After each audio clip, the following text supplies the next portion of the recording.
The birth of plastic money. Picture this, it's the 1970s and Aussies are navigating their daily lives with wallets bulging with cash. But then a game-changing innovation hits the scene, the bank card. In 1974, this unassuming piece of plastic revolutionized how we shop, allowing us to make purchases without fumbling for coins or counting notes. And just a few years later, the heavyweights entered the ring. MasterCard, or back then it was known as MasterCharge, and Visa. These credit card giants saw the land down under as a market ripe for transformation. But as exciting as this new era was, it wasn't without its drawbacks. As credit cards gained traction, the concept of buy now, pay later became enticingly easy. The ease of swiping a card meant that people could purchase things on impulse, sometimes without considering the long-term financial repercussions. Suddenly,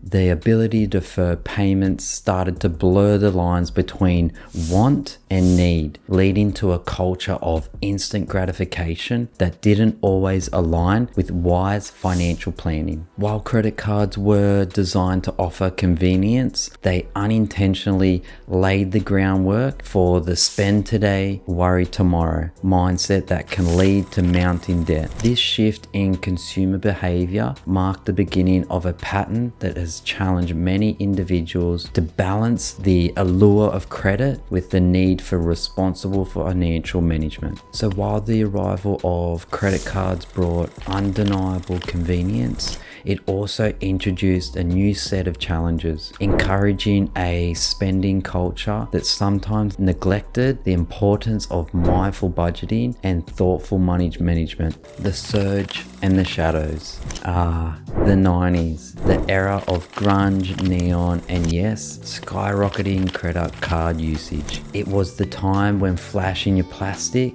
became a status symbol. But with the surge came the shadows, mounting concerns about personal debt. As the 2000s rolled around, the Australian government intervened with the Financial Services Reform Act of 2003. It aimed to demystify the fine print and put an end to those cryptic terms and hidden fees. But let's not ignore the elephant in the room. Banks were raking in massive profits from interest and fees, capitalizing on those who couldn't quite pay their dues. Now let's take a closer look at how banks managed to turn credit cards into a substantial revenue stream. You see, every time you didn't pay your credit card balance in full, the bank had the opportunity to charge you interest. This interest wasn't just a small token, it often amounted to a significant chunk of your outstanding balance. As you will see today, most credit cards interest is north of 15%. So every time you didn't pay your balance in full each month, that 15% you were charged, and then times that by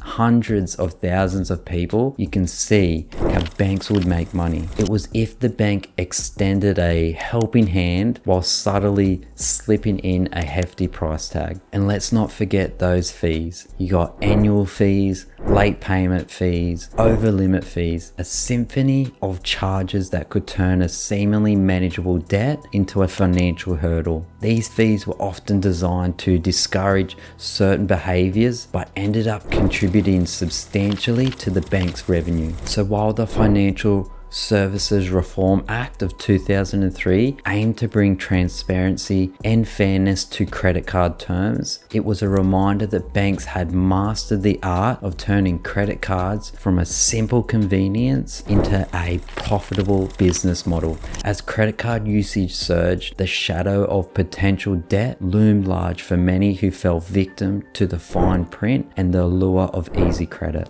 The digital disruption. Fast forward to the 2010s, the age of technological upheaval. Suddenly swiping became tapping as contactless payments like PayWave and PayPass swooped in to redefine convenience. Picture this, you're at your favorite coffee joint and with a mere tap, you've got your coffee and you're on your way. But this convenience can come at a cost. The ease of tapping has made it easier than ever to overspend. And while the Credit Card Responsibility Act of 2012 aimed meant to keep things in check, the allure of rewards and enticing offers kept us swiping. The banks were no strangers to psychology. They understood that if they wanted people to continue swiping their credit cards, they needed something extra to sweeten the deal. Enter rewards programs. Suddenly, your everyday purchases weren't just transactions. They were potential tickets to free flights, cashbacks, or shiny gadgets. It was a tantalizing prospect. Spend money, earn rewards. And let's not forget those enticing introductory offers. 0 interest balance, transfers, waived annual fees for the first year, all designed to make signing up for a new credit card irresistible. Banks painted a picture of a world where you could have your cake and eat it too,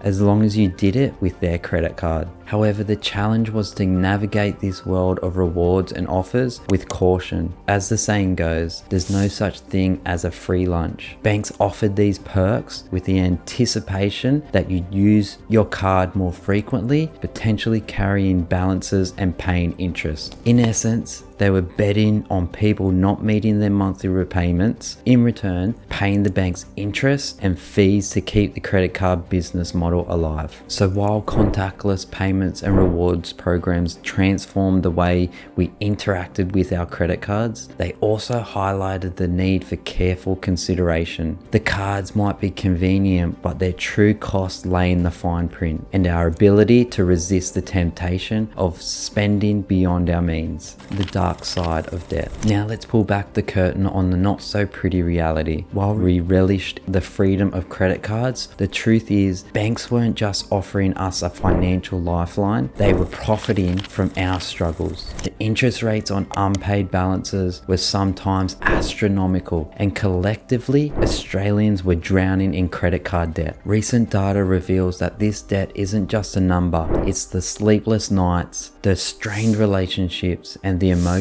toll of financial uncertainty. In today's landscape, credit card debt has become more than just a financial burden. It's a mental health challenge that impacts households across Australia. The stress of mounting debt can lead to anxiety, depression, and strained relationships within families. People find themselves caught in a cycle where they're constantly juggling minimum payments, high interest rates, and the growing weight of what they owe. Moreover, credit card debt often limits the ability to achieve financial goals, such as buying a home, pursuing education, or saving for retirement. As people pour their hard-earned money into paying off credit card balances, they're left with little room to invest in their future aspirations. It's crucial to recognize that credit card debt isn't just about numbers on a statement. It's about the toll it takes on emotional well-being and overall quality of life. Australian households are grappling with the consequences of overspending and the allure of easy credit, facing the stark reality that financial decisions today can cast long shadows on their tomorrow. In this present day, the challenge is not just about managing credit card debt, but also addressing its impact on our holistic health. It's about advocating for financial literacy, teaching ourselves and the younger generation the importance of responsible financial management to avoid the pitfalls that credit card and buy now pay later debt can bring. Navigating smartly and securely. Now that we've journeyed through the history and impact of credit cards, let's get into 5 ways you can avoid falling into the credit card trap and those sneaky fees. Embrace budgeting. Start by creating a monthly budget. Knowing your income and expenses helps you plan your spending and avoid using credit cards. Use debit cards. Consider using debit cards for transactions. They allow you to spend what you have, reducing the risk of accumulating debt. Emergency fund. Build an emergency fund. Having a financial safety net reduces the temptation to rely on credit cards for unexpected expenses. Pay in full. Learning and getting in the mindset to pay for things in full rather than be tricked into buying stuff then paying later with either credit cards or buy now pay later apps. This will set the foundations for a better financial future. Explore alternatives. Explore alternative payment methods like cash or digital wallets. These options can help you break the habit of reaching for your credit card. Well, I hope you have learned a bit from this video. Let's remember that financial empowerment is about making informed choices that align with your goals. If you found these tips helpful, don't forget to hit the like button and subscribe. Thanks for watching, and I'll see you on the next one. Peace.